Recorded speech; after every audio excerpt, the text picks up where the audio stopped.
For the very last time, I'm going to say welcome to the table. You'll notice that there are no guests here. I'm on my own to bring some very sad news. Tom Lewis, who I've known for 33 years. I've worked with Tom down here at the Captain's Lounge now for 9.5 years. And we have had some amazing interviews down here. Tom sadly was killed last Tuesday in Kansas on his motorcycle. We're very unsure on exactly what happened. The stories in the newspaper are like one line long, and Tom was a highly experienced motorcycle rider. He was on his Moto Guzzi, and we're stunned and amazed that this would happen to him because he was such a good rider. He was on his yearly trip, something he always looked forward to. He would go out to Wisconsin and visit his relatives out there, visit his old friends out there. And why he was in Kansas at that particular time, we do not know. But I know that he was going to meet a couple of people that he has worked with in the past. One of them, a very famous motorcycle writer, that they knew each other. I don't have names, I'm sorry. I'm heartbroken by all of this. I've got good old Darwin here with me. He'd sit over there and watch every one of my interviews. And we used to dig out Shakespeare. I don't quite know where Shakespeare's gone to, but we used to dig out Shakespeare whenever we did an arts and entertainment show, which was always kind of fun. We started off doing Actors Take. I hosted Actors Take. Greg Winkler hosted What a Director Needs. And we had a blast doing those shows. And it was always kind of funny because actors, obviously, you know, it's like herding cats. So the Actors Take was always fun, bouncy, off the wall, whereas What a Director Needs was always a little bit mundane. That's probably the best way of putting it. Anyway, hopefully this is working okay, because otherwise I'm talking for no reason. I had to set up a camera, which I've never used any of these cameras down here, so I had to try and work out how to use one. So hopefully this will work. I don't know what else to say, really. We've recorded so many shows down here, it's not even funny. I have had the pleasure of meeting some of the most wonderful people from Colorado, and we've covered everything: religion, modeling, business, you name it. We've talked about it. We even did a show on the war in Ethiopia, which actually was one of the hardest shows that I've ever had to do an interview for. I never knew I had this talent to do interviews. People seem to like the way I do them. People seem to like the way they're a little bit off the wall, but they always stay on point. I've got a good mind when it comes to working out what questions to ask, etc., etc. So not bad for an old 74-year-old fossil.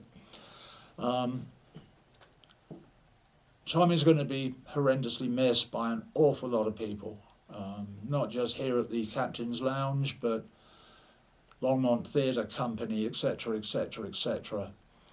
I've been trying to contact everyone to let them know what's happened, and it has not been easy. Of course, on March the 1st, a couple of years ago, we lost Kirk, who was the founder of the Feast, as we used to call him. Kirk was an incredible man as well. And Kirk and Tom went back decades to soon after when Kirk moved out here to Colorado, and I'm not quite sure what year that was.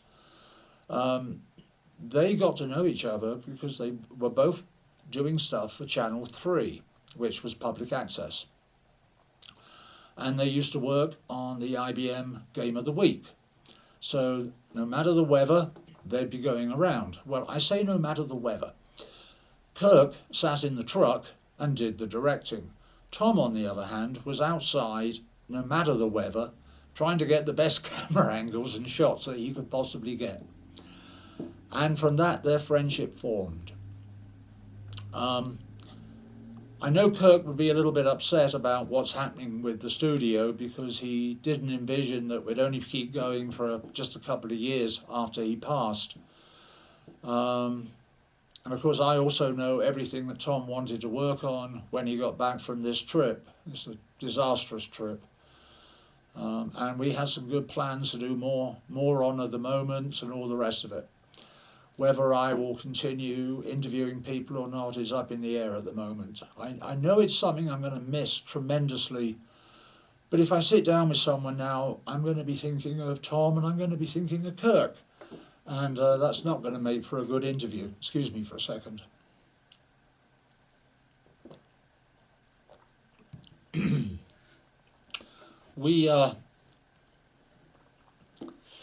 What was I going to say? Oh yeah, so Kirk bought, let me explain a little bit about how the studio came about. Kirk was an amazing man to start with. He really was. He came from Kansas, born and raised in Wichita. What more can one say about that? Anyway, eventually Kirk finds himself in Colorado. He and Tom get friendly. And Kurt bought this house quite some time ago now, probably about 10 years ago, maybe 11. And he called Tom, let him know he'd bought this house and all the rest of it. Tom came over to have a look at it. And they came down here, and Kirk's showing Tom around, and Kirk says, I have got no idea what I'm going to do with this space. He said it's a totally finished basement, and I have got no idea what I'm going to do with it. And Tom sat there for a few seconds and he said, well, why don't we turn it into a TV studio? Says Kirk. That's a good idea. They immediately got their good friend, or actually I'm not sure that Kirk had known John at this point. Oh no, he did know John, because John also used to be one of the camera people doing Game of the Week. John came down and designed this whole lighting structure that Tom eventually populated with LED lights, etc. But he built this whole structure to hang the box set here and all the rest of it without attaching it to any walls. There are no holes. It's totally freestanding. It's an amazing piece of work by John. So John was number 3, and then at this time I had no idea what was going on. Tom was very stum about it, and Tom said, I was doing a radio show up in Fort Collins called Your Mother Wouldn't Like It, from KRFC Fort Collins, 88.9, your little homegrown radio. And it used to be a late night show, and I used to play psychedelic rock blues fusion, rock jazz fusion, etc., etc. All mainly European and mainly very obscure that hadn't been heard over here. Did that for 5 years. It got a bit long in the tooth, driving backwards and forwards to Fort Collins late Saturday night. So I decided to give up the show. And literally within a week of me giving up the show,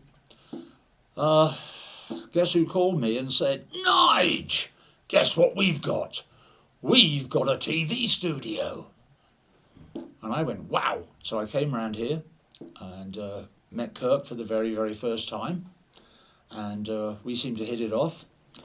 And they showed me the studio, showed me what they'd done and all the rest of it. And lo and behold, the crew was built. Greg Winkler came on then and to do the director's tape. And that's how we all started 9.5 years ago, doing shows from the Captain's Lounge. It's a great work area because it's so quiet. Now the funny thing is just over on my right hand side, which to you is going to be my left, but right on my right hand side are railway tracks. And I can only think of one show that I was involved in where we actually had to stop the show because a blasted train went past, because the railway crossing is just up the road, and they used to let the old horns off as soon as they got close to the house. The other thing that made it bad was the fact that Kirk actually got friendly with them all. Kirk was really into the railways. He loved the railways. He especially loved live steam. that was his absolute joy. In fact, I think one of the greatest things that he ever did, that he just was astounded by, he actually managed to get on that very, very famous engine 4449. Look it up. It's an amazing engine, and if you go to Captain's Lounge, you'll actually see a video of him on that particular train. It's quite amazing. Anyway, so where was I? Right, so the railway track, so we only ended up having to stop one show because of a train going past, which actually is quite lucky. The other thing that took place during all of this was a gentleman called Michael Herzog, who's a great guy, totally into music, etc.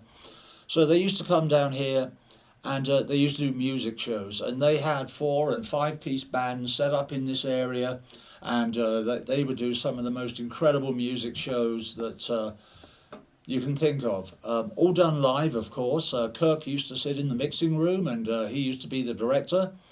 Tom was more like then a floor manager, producer, executive producer, etc. After Kirk passed, then Tom did take over some of the duties of directorship. But the music stuff that they put together with Michael was absolutely amazing. What they managed to do in such a small area. And it worked. And all those videos are available on YouTube. Please look them up. Good stuff. Let's see, what else can I talk about at the moment? Well, I can't think of anything else. I think we've covered all of the basics. As you probably have seen other videos of mine, I'm Nigel Aves, your host. Actually, I'm Nigel Aves, your ex-host. I've said welcome to the table for the very last time, coming to you from the Captain's Lounge. And I'm going to burst out crying in a minute. So, I'm going to cut it short. Goodbye, everybody. Goodbye from the table. Goodbye from Nigel Aves. Much love from Tom Lewis. Much love from Kirk Wheelup. 2 people that will live in my heart forever. And everybody out there, please, please, please take very, very, very good care of yourselves. You're all very, very important. And it's probably unfair to say this, but if you're a motorcycle rider, leave it in the garage, please. Because if an expert like Tom can be killed on one, then it could happen to anybody at any time, and it's not something I'd ever want another family to go through. Tom leaves a darling wife, he leaves 2 wonderful daughters that he was so, so proud of for what they had accomplished. And I believe he has a son as well, which, but we never talked about that. Seems like the son was the dark sheep of the family, but I could well be wrong. I don't even know if it's a real son or not. But anyway, goodbye from Darwin, goodbye from Nigel, goodbye from the Captain's Lounge. Goodbye.